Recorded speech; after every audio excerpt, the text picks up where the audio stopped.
Bien à vous ce lundi au sommaire. Jules Alinguete et Tony Mwaba à couteau tiré pour cause de soupçons de détournement des frais de test TENAPFEP tenus le 5 août dernier, estimé à 16 millions de dollars américains. Le ministre de l'EPST menace de saisir la justice pour laver son honneur.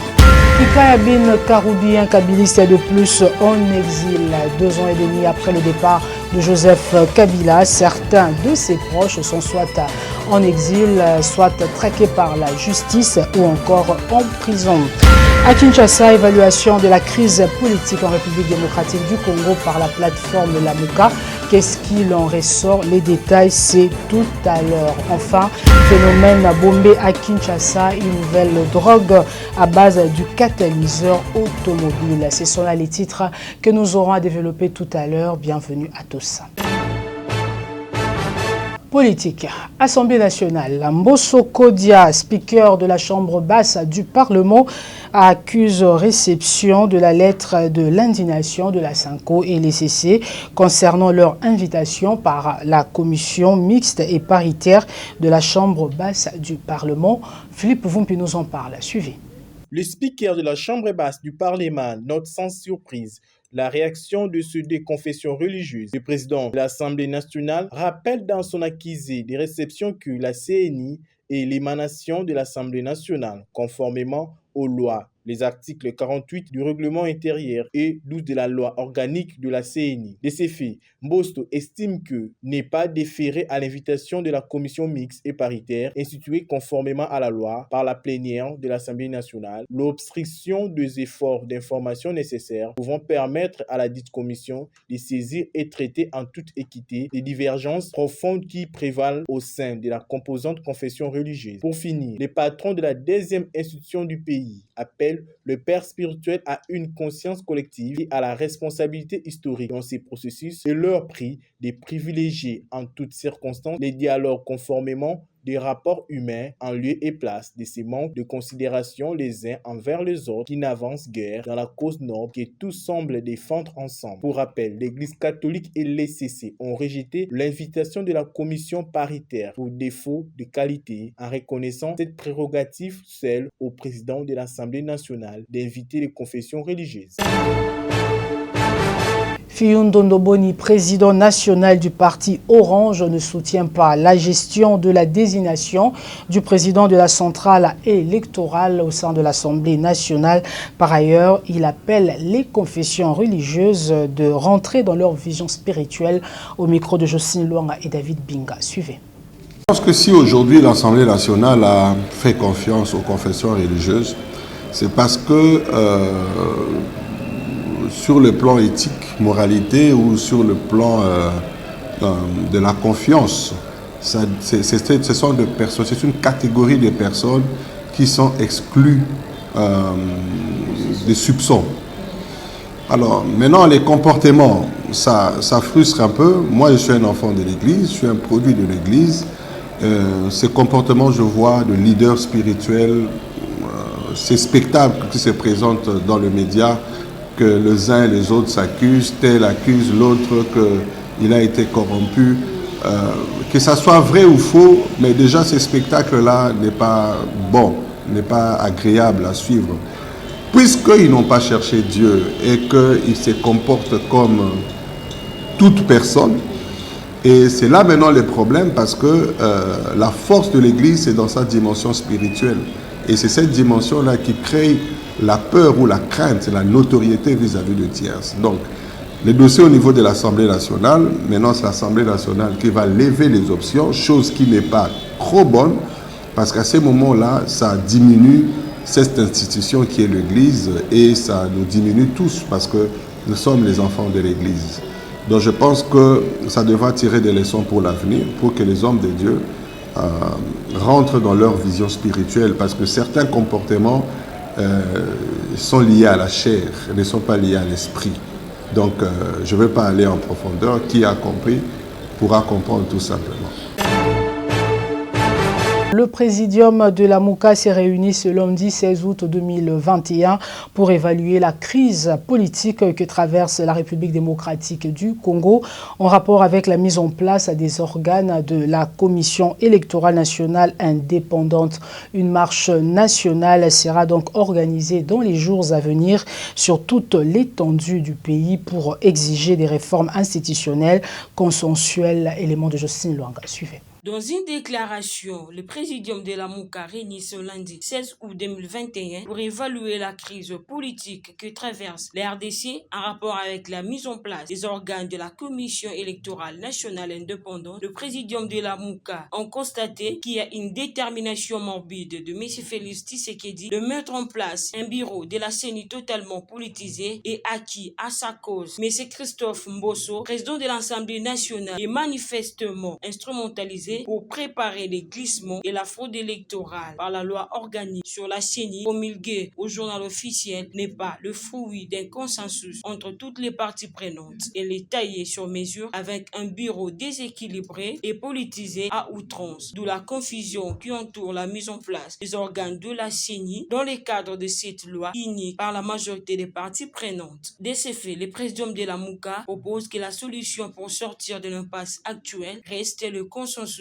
entre toutes les parties prenantes sur les réformes institutionnelles. La révision de la loi organique sur la CENI par toutes les parties prenantes est une urgence pour mettre en place un organe de gestion des élections indépendantes et impartiales. En effet, la CENI est une institution citoyenne qui doit servir l'intérêt général et peut être contrôlé par aucune de parties prenantes aux élections. Le venin du tribalisme inoculé dans les pays par les ennemis de l'unité et la cohésion nationale sous la houlette de M. Félix Tshisekedi doit être extirpé sans délai. Une marche nationale sera organisée dans les jours à venir sur toute l'étendue du pays pour exiger des réformes institutionnelles consensuelles sur l'ensemble des questions électorales. Le présidium de la MOUCA invite par ailleurs ainsi toutes les forces du changement démocratique ainsi que l'élite congolaise à se joindre à lui dans le cadre d'une mobilisation tous azimuts pour faire échec à une dictature naissante, destructrice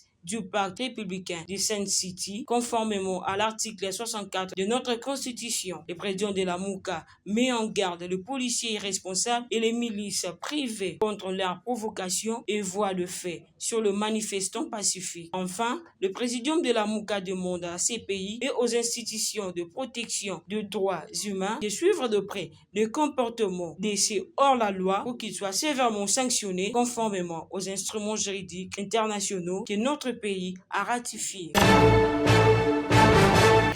On en vient à cette tentative de détournement de 16 millions de dollars américains par le ministre de l'EPST, Tony Mwaba. Un communiqué de presse de l'Inspection générale des finances éclaire l'opinion quant à ce. Philippe Vompi.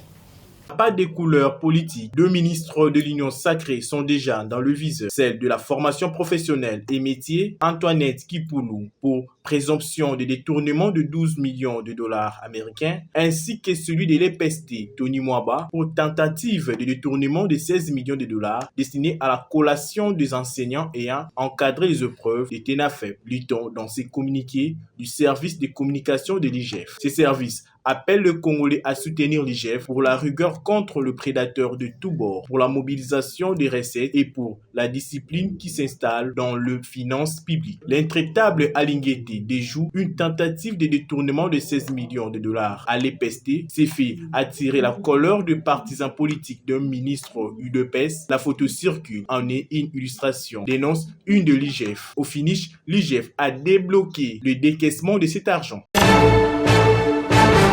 Et en réaction au communiqué de l'Inspection générale des finances en rapport avec la tentative de détournement au sein du ministère de l'EPST, le ministre Tony Mwaba dément cette information au micro de Philippe Vompi. Suivez.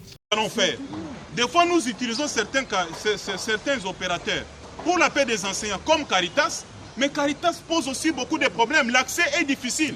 Pour une petite prime de 30-40 000 francs, on doit mettre ça à la banque. Pourquoi?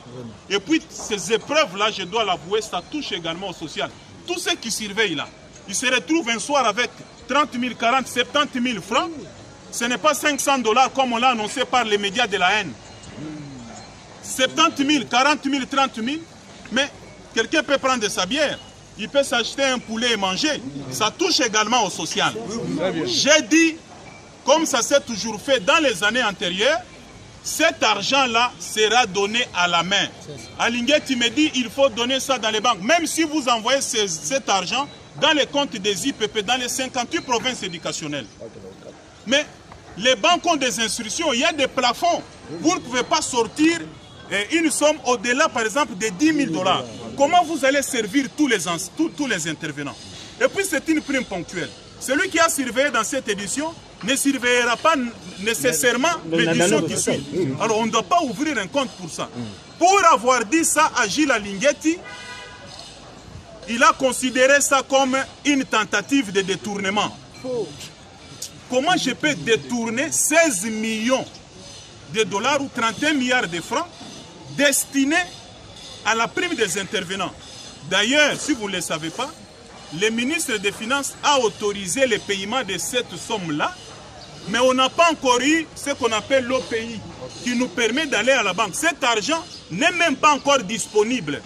Je suis avocat, professeur de droit. Le détournement suppose que vous êtes déjà entré en possession de cette somme et vous la faites affecter à autre chose. La tentative voudrait dire aussi que vous êtes déjà entré en possession de cet argent, vous voulez l'affecter à autre chose et on vous a arrêté. C'est ça. Mais si Alinguetti, le fait de proposer que ça aille dans les comptes en banque devient une tentative de détournement, je considère ça comme un dossier, de la vengeance. Je précise. Et le feuilleton de détournement de 16 millions de dollars américains à l'enseignement primaire et secondaire qui oppose l'inspecteur général des finances et le ministre UDPS, Tony Mwaba, se poursuit. Jocelyne Luang nous en parle. La preuve est qu'une photo qui circule sur les réseaux sociaux est utilisée pour saluer d'une fille du pays. Mais on sait qu'une image peut dire un mot comme 1000, mais au moins renferme une vérité. Et la voilà. Depuis un temps, le chef de l'État par de l'UGF décidé d'assigner un coup de transparence et de non-détournement dans les finances publiques de la nation. Et cette mission particulière assignée à l'inspectorat de finances porte de fruits visibles, appréciés non seulement par le commandant en chef, mais aussi par la population. C'est dans cet angle que le viseur de l'UGF s'est tourné vers le PST, où depuis des années, à chaque exercice scolaire, des agents de l'État sont payés sans traquage officiel en dehors des circuits bancaires pour le prime lié au INAFEP et aux épreuves d'examen d'État. Près de 17 millions de dollars sortent ainsi de caisse de l'État en liquide pour payer ces fonctionnaires dont aujourd'hui le nombre exact pose problème. Ainsi, l'inspecteur chef des services a décidé que cette année, il faudrait procéder par le paiement bancaire, étant donné que ces agents sont commis de l'État et doivent être répertoriés, listés et reconnus de manière claire pour éviter des détournements de fonds. Et ce même s'ils doivent percevoir 30 000 francs chacun.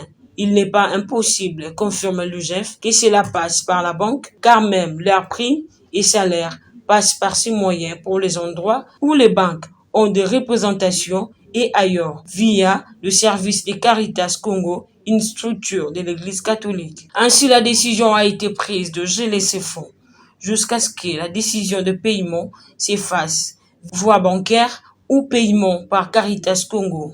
Le même mode de paiement que pour les salaires et primes. C'est en réaction à cette position rigide de l'UGF que le ministre de l'OPST va tenter de garder le choix de certains de ses inspecteurs qui pensent que les choses devraient se faire selon les pratiques des années antérieures qui consacraient la triche et les détournements. Interpellé par le parti en tant que ministre issu de cette famille politique UDPS, le ministre a trouvé devant lui un secrétaire général sévère qui a conseillé à son ancien secrétaire national d'éviter de se trouver dans un cas de détournement qui le conduirait tout droit devant la justice. Et à Augustin Kabouya d'ajouter devant l'UGF que le ministre de l'OPST devrait donner l'exemple en respectant l'avis de ses services de contrôle de finances qui travaillent sous la tutelle exclusive du chef de l'État, chef de l'exécutif. C'est donc sur cette bonne note que la rencontre a pris fin, mettant sur une même longueur d'onde les responsables de l'UGF et de l'OPST.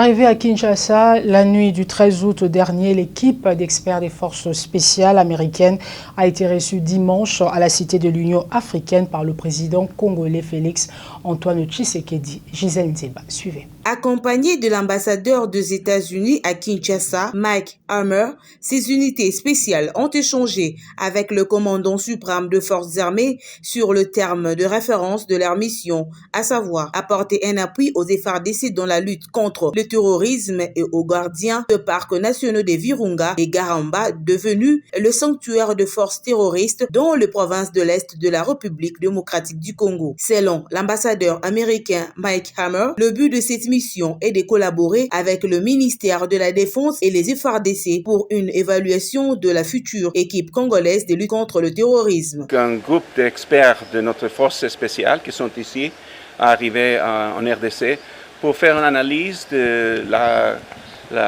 planification et la capacité de FARDC pour faire la guerre contre les terroristes qui sont à l'est du pays. Je parle de les ADF.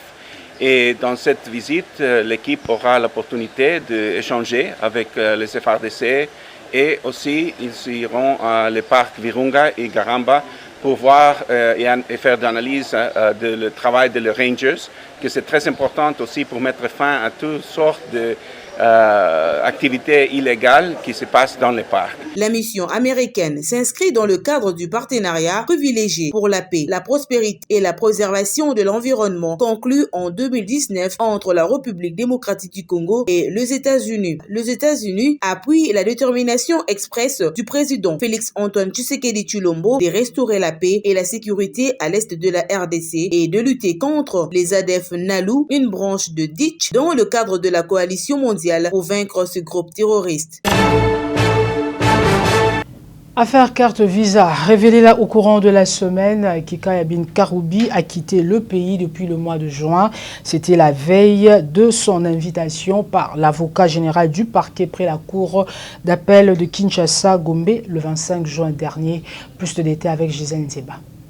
Depuis un pays africain où il se trouve, ces derniers conseillers diplomatiques de Joseph Kabila dit être victime de sa proximité avec Kabila et également ses opinions contre le pouvoir en place. Et d'ajouter de ne pas comprendre sur son personne citée dans l'affaire carte visa, seul lui soit invité par la justice. Avant cette invitation, il recevait déjà 2 appels anonymes et plusieurs menaces qui le contraindraient à vivre en clandestinité. Il poursuit. La pratique de carte visa, elle est légale en République démocratique du Congo pour le cadre de certaines fonctions de la République et sont bloquées de la fin de fonction. Sinon, plus de 70 conseillers à la présidence de la République n'auront pas ce carte aujourd'hui. Il trouve dans cette invitation judiciaire un moyen de le réduire au silence. L'ancien ambassadeur s'étonne de voir c'était lui le premier plaignant pour diffamation contre le journaliste qui a livré cette information en premier. Il est vrai que Kikaya est parmi les rares caciques du FCC qui sont restés très proches à Kabila. Mais est-ce là une raison pour qu'il soit inquiété? Aussi longtemps plusieurs autres sont au pays, l'opinion s'interroge. À part Kikaya, il y a également 2 autres ténors du régime Kabila qui sont en exil, Kalev et John Numbi. Pour rappel, Kikaya Bin Karoubi serait dans la liste de gens qui détenaient de cartes Visa connectées directement au compte du trésor public qui lui permettait de faire de décaissements sans passer par la chaîne de dépenses tant au pays qu'à l'extérieur du pays, selon les enquêtes de l'IGF. Des allégations qui étaient recadrées par l'accusé, ses cofondateurs du PPRD.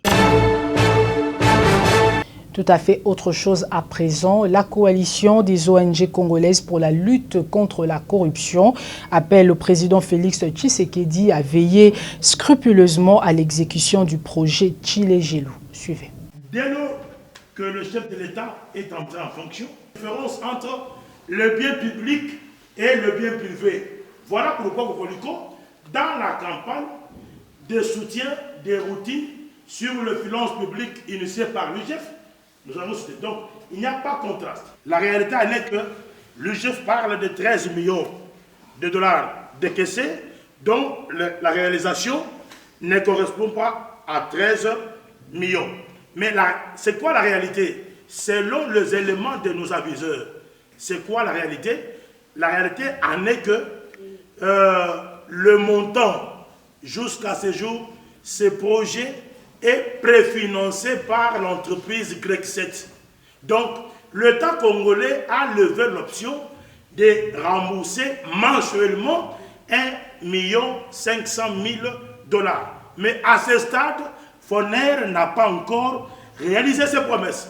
Donc, le travail, malgré ce retard, mais il faut saluer le courage de Greg 7 et surtout saluer la détermination de l'OVD qui, malgré ces petits retards, au moins, les travaux vont au bon train.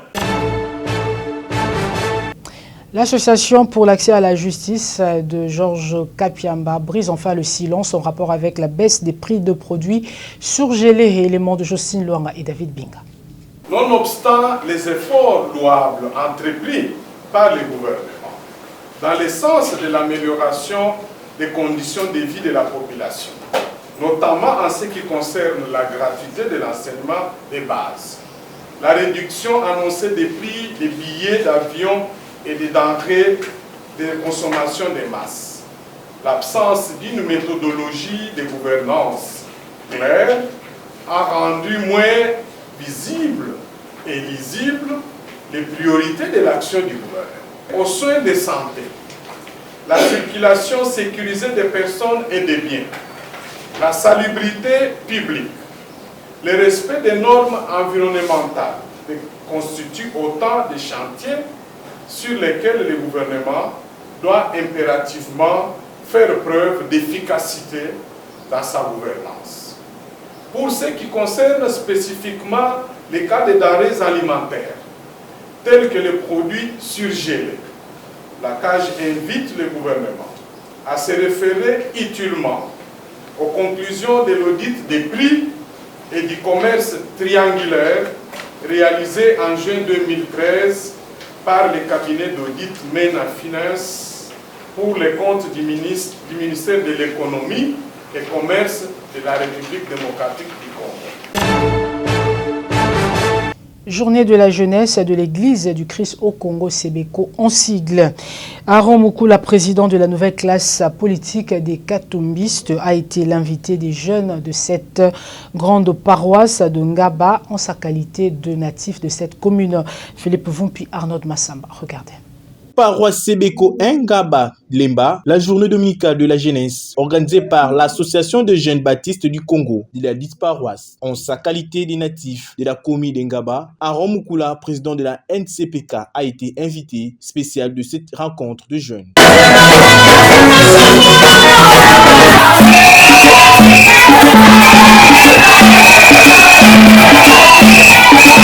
Le thème de la journée a été tiré du livre de 2 Corinthiens 8-12. L'orateur, le pasteur Ézéchiel Balomba, s'est appesanti sur la bonne volonté dans son enseignement. La Sénète et les prestations ont été également au rendez-vous. À cette occasion, tour à tour, au cours de leur allocution, le pasteur numéro 1 de la paroisse Sebeko Ngaba Lemba, Roger Ndjalapanda, et le président de la jeunesse ont profité de la présence du président de la NCPK pour demander l'aide de Moïse Katumbi pour l'achèvement des travaux de construction de leur église en chantier.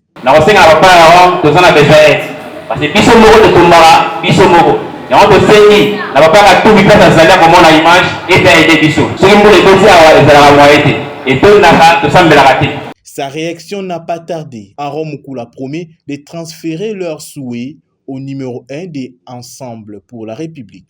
Le message a lancé par le président Katumbi pour nakoyeba ndenge nini kosunga musala pe ya Nzambe kende liboso nakanisi bien tozwi message wana et message wana pe ekokomela mwana mboka Moïse Katumbi akotala yango lolenge fungi oyo pa kozala na yango akoyeba ndenge nini koparticiper pour que église oyo ezali ya bana ya Ngaba Lemba numéro 1 ape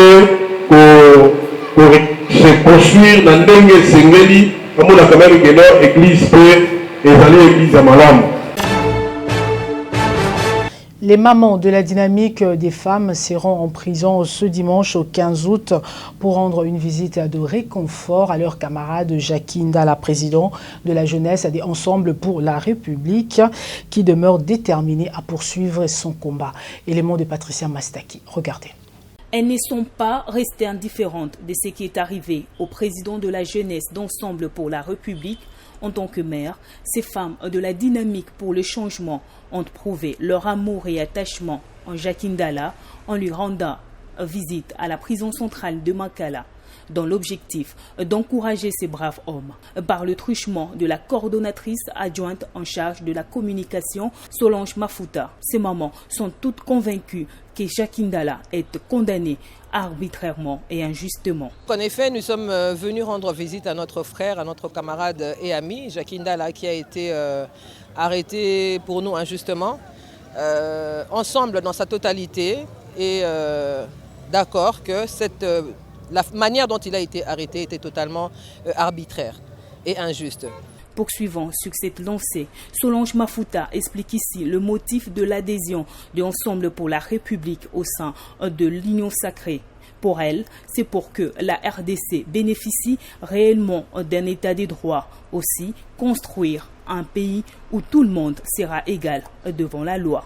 Si nous avons adhéré à l'Union sacrée, c'est parce que nous avons été conquis, nous avons été séduits par la vision du chef de l'État, de mettre tous les efforts en œuvre pour que ce pays bénéficie vraiment d'un état de droit et qu'on puisse reconstruire ce pays où tous les Congolais seront égaux devant la loi. Mais ce qui s'est passé là, arrêter quelqu'un parce qu'il a dit « je vais aller déposer les textes de loi, les textes de la Constitution qui interdisent cette proposition de loi », l'arrêter pour 2 ans. Un père de famille fraîchement marié, je pense que c'est un peu fort de café, alors que nous avons des politiciens qui sont à l'extérieur, qui font des menaces, qui proposent de distribuer des armes aux jeunes, aux citoyens, pour aller agresser les autres et qui sont en liberté. À noter par ailleurs que c'est ce mercredi que Jackie Ndala connaîtra le sort de son appel. Rendons-nous dans le Congo profond à présent à la rencontre du chairman Moïse Katumbi qui se retrouve dans son village natal de Kachobwe. Suivez. Pour le couple Katumbi, chaque séjour au village Kachobwe est une occasion de le rendre meilleur. Comme ses travaux d'électrification de son hôpital général à l'aide de l'énergie solaire. Une aubaine spécialement pour la salle des soins intensifs dotée à l'hôpital par le chairman. Une salle, on le rappelle, dont chacun de lits comprend un extracteur d'oxygène, une pompe électrique ainsi qu'un respirateur. Un équipement opportun en ce temps où le coronavirus poursuit sa croisade meurtrière. Il y a également un lit de réanimation spécialement dédié aux nouveau-nés. Quand un nouveau-né qui vient, c'est-à-dire au monde avec des problèmes de santé respiratoire, on peut le réanimer sur ce lit-là. Le même effort d'électrification s'est étendu à l'hospice des vieillards ainsi qu'au tout nouvel orphelinat y construit. Les nuits ne sont plus les mêmes dans ce village au bord de la Luapula. Mungu amulinde mwetu mukashobwe mtoto wa Kashobwe. Pabintu eko netufanizia mwetu mukashobwe.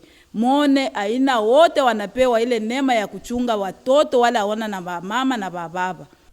Tunamulilia Mungu asaidie tena Katumbi. Eko na kwa kuituangalia huku.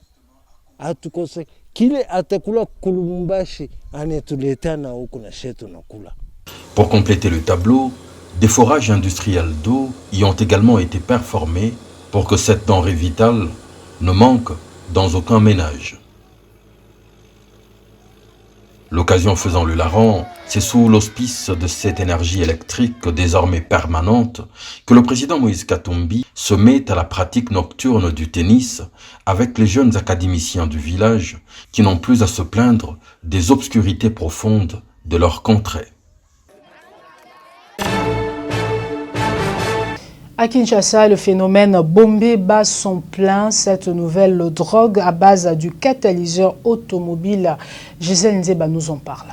Le phénomène Bombé bat son plein depuis quelque temps à Kinshasa. En effet, pour renforcer leur drogue, les Kinois utilisent les catalyseurs automobiles, une pratique dangereuse pour leur santé, signalant que le catalyseur ou pot catalytique est un élément de l'ensemble des tuyaux d'échappement de moteurs à combustion interne qui vise à réduire la nocivité des gaz d'échappement. Ces éléments catalyseurs déclenchent ou accentuent la réaction chimique à transformer les constituants le plus toxiques de gaz d'échappement. C'est donc ces modules qui est aujourd'hui convoité comme de l'or par le jeune drogué. La boule est alors broyée jusqu'à obtenir une poudre. Celle-ci est emballée dans de petites mesures vendues entre 2000 et 3000 francs. Mélangée au chanvre, cette poudre, dite Bombé, décuple littéralement les effets jusqu'à plonger le fumeur dans un état de somnolence. Aux autorités compétentes d'agir avant que le pire arrive.